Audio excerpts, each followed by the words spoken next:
All right, Tyler Perry fans. Now, this video is kind of a response slash opinion piece about a common, I don't even know the right word, critique, criticism, perspective, opinion of a lot of fans. And this is kind of like me going into detail about some of the more consistent complaints I've heard in regards to both Sisters and the Oval, as well as other Tyler Perry projects, whether it be movies or some along those lines. Yeah, movies, TV shows. I don't want to just say plays because plays are pretty much, that's how Tyler Perry really started. So everyone is kind of set in the familiarity of those projects. But aside from things like, the pacing of the shows, I want to talk about the actors slash actresses themselves. I'm just going to say actors throughout the entire video because last time I checked, which was a while ago, I think that people prefer the overall term actors instead of just actors and actresses.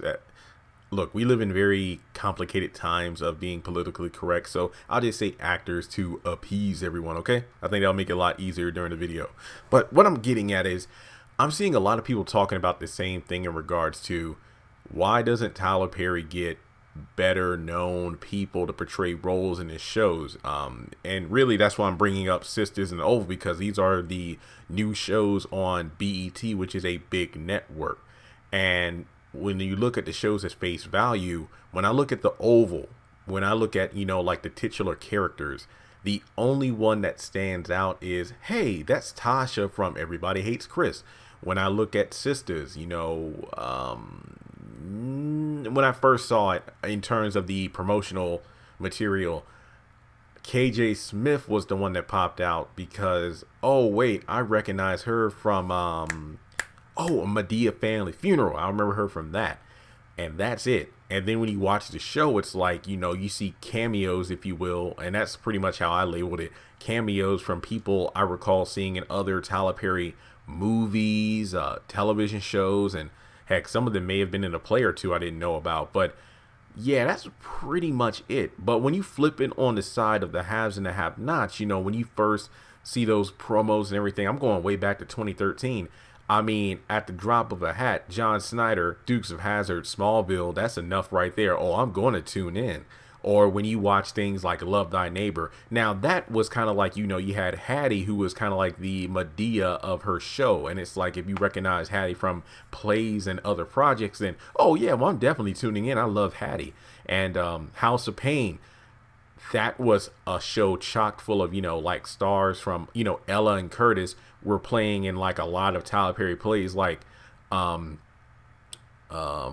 Goes to Jail, The Marriage Counselor, and just to name a couple off the top of my head there. So there was star power there, even if they weren't necessarily big name Hollywood stars, but Tyler Perry fans know them from the plays. But when you look at the Oval and Sisters, honestly, I didn't get that same feeling. So when you look at these shows, when it comes to things like the ratings and people just call the acting mediocre or whatever the case may be, they usually point towards the same thing. Tyler Perry needs to get better known actors in order to help these things blow up. When you look at movies like, again, the MCU, perfect example, most of the time, people who are big time celebrities, or on the flip side, people who they had their heyday and their stars have kind of fizzled out, but they get renewed, their career gets like a rejuvenation once they're in one of these big productions, and then you see them more, working more. But Tyler Perry, to me, I get where people are coming from, because when you want people to sit their butts in the theater, you want to put a big name in the promotional trailers and in the commercials and whatnot. Like if you see a movie with Dwayne The Rock Johnson, or you see Kevin Hart, or you see Denzel Washington, or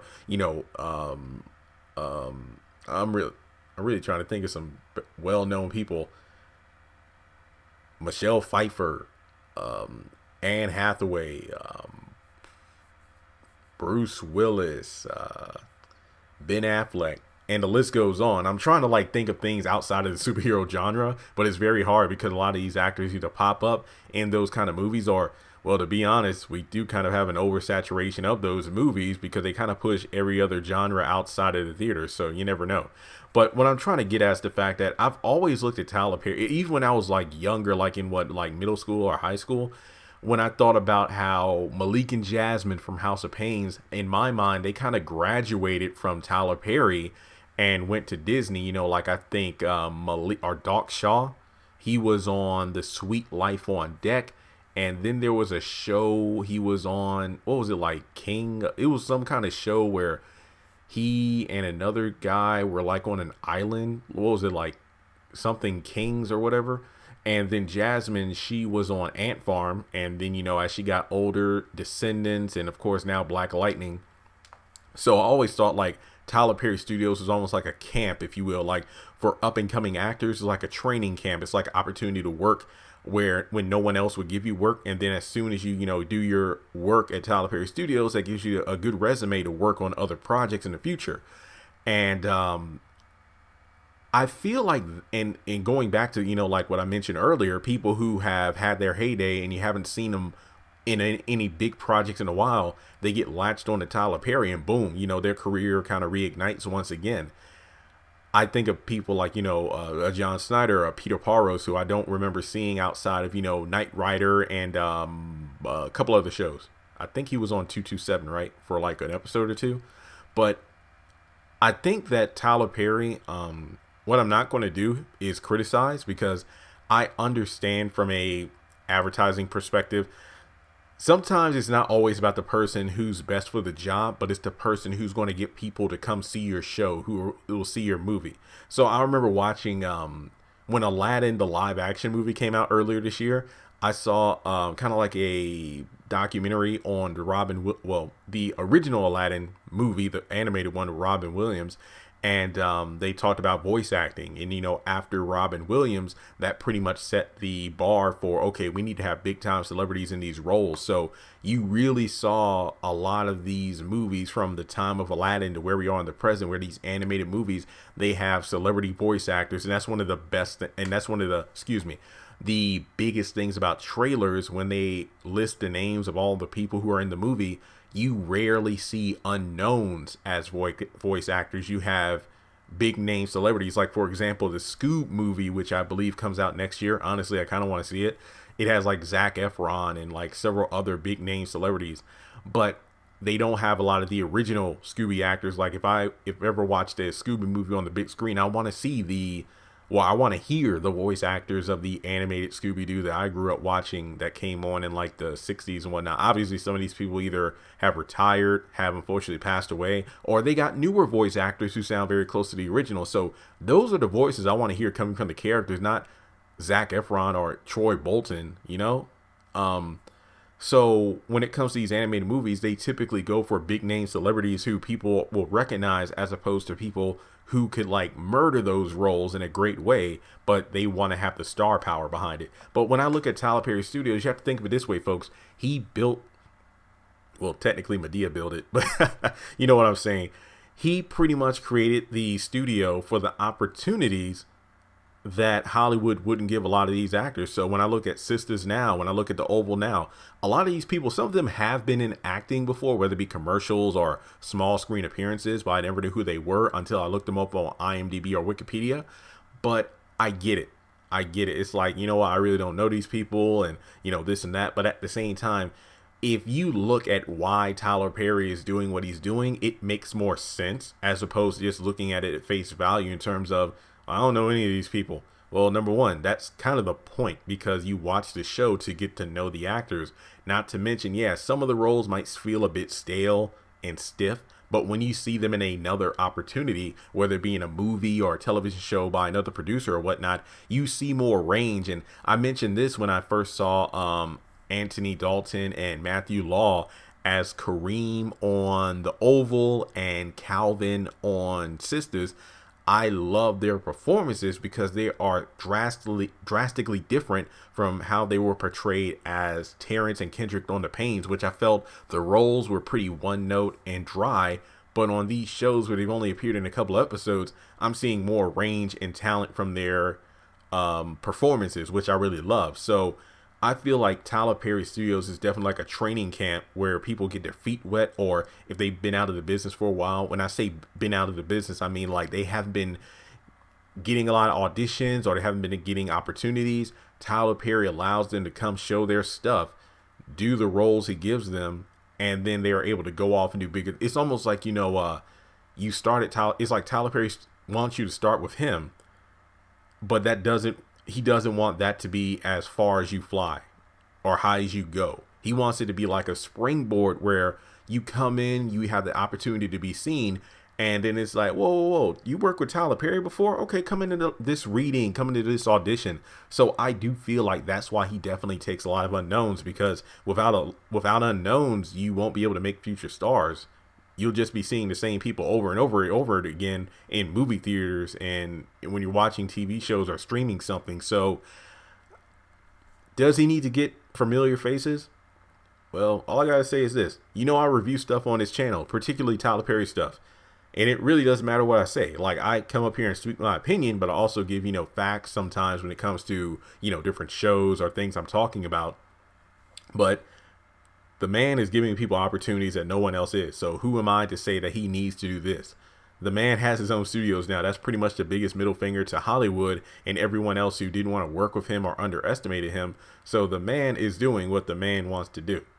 And all I can say is, I appreciate that. When you have people like Idris Elba and Taraji P. Henson and many other people who have said, like, Tyler Perry gave me an opportunity when no one else would. He paid me more than anyone else did, and that set the bar for my future, paychecks or revenue from other movies and projects I did after working on Daddy's Little Girls, after working on I Can Do Bad All By Myself, or, whatever the case may be. So, hey, I mean, if you're a person that says he should get well-known actors, that's your opinion and you're only looking at it face value. But before making those kind of statements, I hope you take a moment to really look and appreciate and understand why Tyler Perry is doing what he's doing. And don't think I'm kissing behind in this video. That's not the point of this at all. This is just the point of, I hear what people are saying.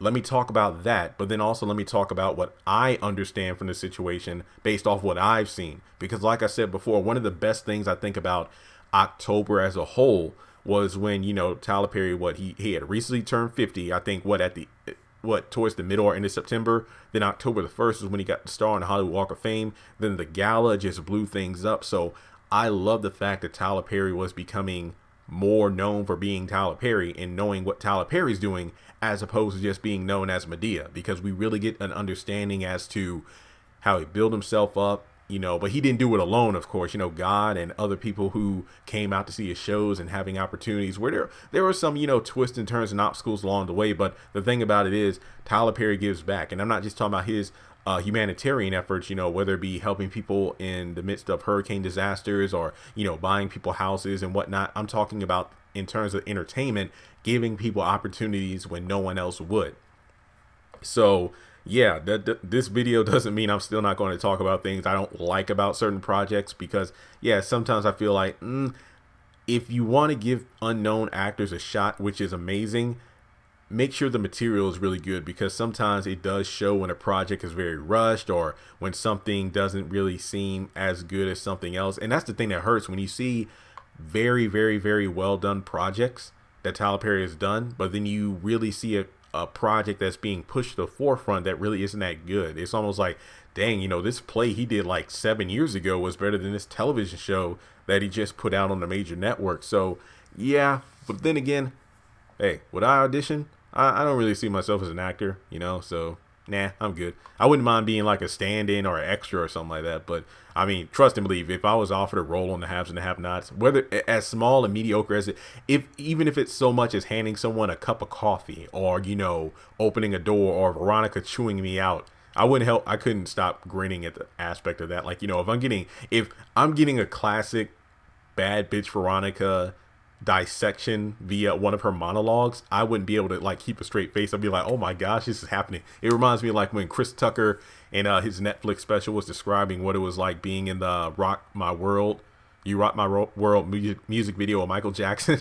Like, I wouldn't be able to just stop. I can't believe I'm in this video. So, it is what it is. So let me know your thoughts. Do you think he should get better known actors?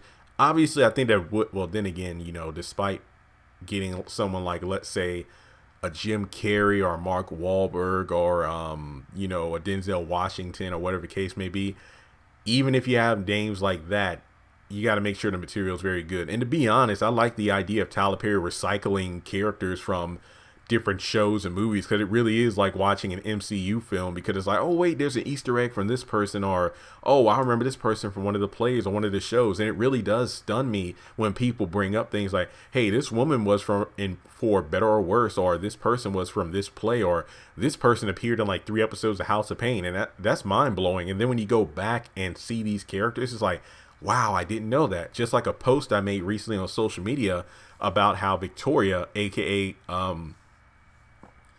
is she like a private investigator or detective on the Haves and Have Nots? It was right after Maggie Day was killed and Veronica was being questioned about what happened. That was actually Victoria. So it was like, hey, we had a Veronica Victoria face-to-face team up and we never even knew it. So yeah, that's really all I had to say about this. Time to step back from the soapbox. And yeah, let me know your thoughts on it. Make sure you subscribe to the channel. We are less than 1,500 away from 100,000. And I will talk to you all in the next video.